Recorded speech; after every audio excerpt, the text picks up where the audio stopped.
Eskom has implemented stage 6 rolling blackouts indefinitely. We were talking about that earlier. Well, City Power in Johannesburg has warned that stage 6 is causing more shocks and challenges for the utility, and it's losing millions of rand. Let's find out more. We're now joined by spokesperson for City Power, Isaac Mangena. We do have him on the telephone, ironically, because of some issues with the system due to load shedding. While we wait for that, just to give you the latest, of course, stage 6 was introduced at 4 o'clock yesterday after a very, very slight reprieve from Eskom. Today it issued a statement saying that stage 6 will continue until further notice, basically indefinitely. It says it will update if there's any significant change. All right, thank you for joining us, Mr. Mangena from City Power. What does stage 6 mean for City Power? Why are you losing millions? Good afternoon and good afternoon to the listeners. Yes, stage 6 to other City Power is really causing more shocks and challenges for us, our systems, our infrastructure, and by extension, our customers are really suffering because of this stage 6. It basically means that we are having problems in terms of ensuring that customers are on most of the time, most of the day. So with stage 6, customers who can go offline for at least 4 hours, some of them more than 3 times to 4 times a day. So give or take, it could be about 4 or 6 hours offline in 24 hours. So that is not something that is really desirable for us as City Power, and something that we really are feeling the pinch of, especially in terms of our infrastructure that is really packed under. Because of these outages, and even our human resources that have to basically even been called from leave and other areas so that they can basically respond to the frequent switch on and off that need to happen. And I'd like to talk about infrastructure shortly, but can we quickly confirm your revenue model, right, is to buy power from Eskom and then put a small markup that helps City Power, and you sell it on to customers. So the higher the cuts, the more of that margin you lose. Is that correct? Because many experts are saying even if Eskom recovers and people go onto solar power and relieve the grid, that's very hard for municipalities.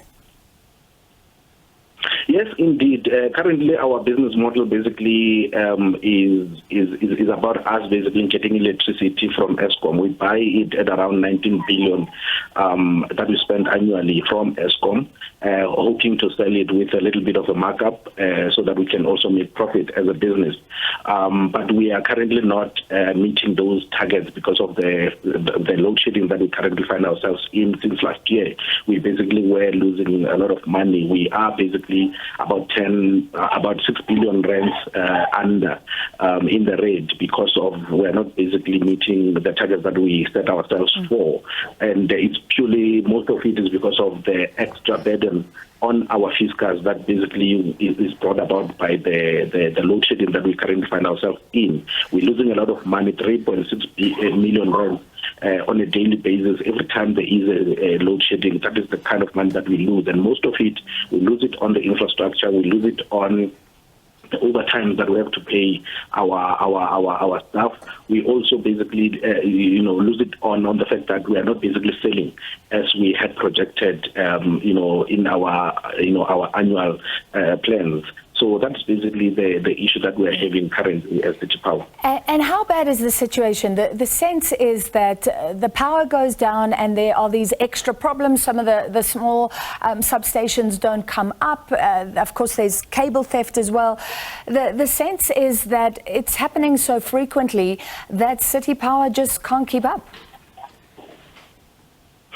Yes, indeed. When load shedding hits, there are a lot of problems that happen to the electricity infrastructure. The infrastructure on its own, including Eskom's infrastructure, was never meant to be switched on and off at regular short intervals. So this is what currently is happening, and it looks like it's a norm. But what people don't see in the background is really the problems that we are engaged in terms of the infrastructure. But some of them are already feeling it, because of they don't get restored on time. Sometimes when 4 hours go, and we have to switch them on after load shedding. There is the trips that happen. The cables get, they also get faulty. We've got a lot of cable faults. We've got infrastructure like mini substations, pole mountain transformers that blow up, that burn almost on a daily basis. Just last financial year, we replaced about 390 mini substations at a cost of about 200 million rand. And currently we are sitting on a problem of cable theft, which happens during load shedding. Every time the lights go off, the cable thieves also get an opportunity to basically steal. So we have been replacing cables at a huge price for us as City Power. We are also currently sitting at about 27,000 cable joints that we have used. This is the amount, the quantity that we use in 3 years, but we've already used it in just over 6 months. Wow. So you can see the amount of infrastructure that is basically buckling under, that is basically, getting damaged because of load shedding. And as I say, it's because of the system itself. When it was designed from the beginning, was never meant to be switched on and off. Maybe when we get used to this load shedding, we may design a system that basically allows us to switch on and off. But currently, this is what we are stuck with as a business. Yeah, we're running out of time. Very quickly, how many people in Johannesburg are experiencing blackouts, not just load shedding, but blackouts because of these extra issues that you're talking about? And when it comes to infrastructure, it's not viable to guard each and every power station. We've been speaking to Tshwane as well about the stripping of pylons. That's huge, and it's apparently spreading across Gauteng. Are thieves targeting pylons in Johannesburg?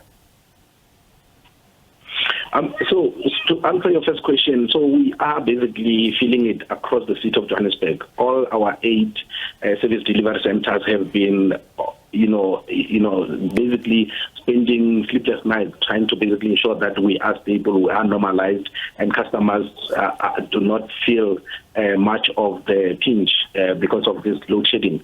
And most of the, sore points are in Roodepoort. Currently, as I'm talking to you, areas like Florida, Velsehivel have been off.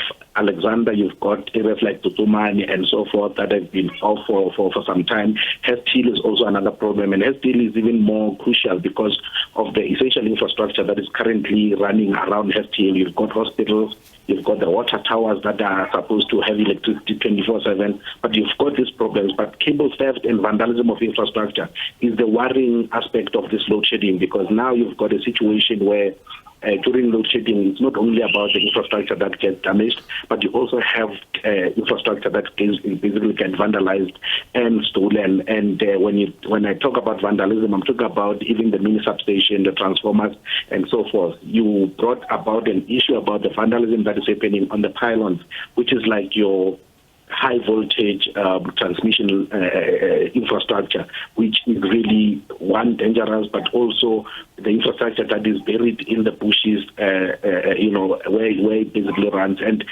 thieves get an opportunity to kill the steel sheet around that infrastructure bit by bit without asking anything. But City Power in the city of Johannesburg, fortunately, we've got a program where we monitor and patrol this infrastructure almost on a weekly basis to basically see exactly what we have and what we don't have. And we have basically, just yesterday I was talking to the team that is doing that, and they say it seems like most of our pylons are safe. They're still stable. They're still infrastructural integrity is still there. Good. So we are basically improving in terms of security to ensure that those kind of high voltage infrastructure is not affected. With the cables, right, we can still always have a situation where we can replace them, but we're also increasing security in that regard. All right, we've run out of time, but we'll chat again as this crazy situation continues. At least infrastructural issues not looking as bad as they sound in Tshwane in Johannesburg right now. Thank you. That was Isaac Mangena, spokesperson for City Power.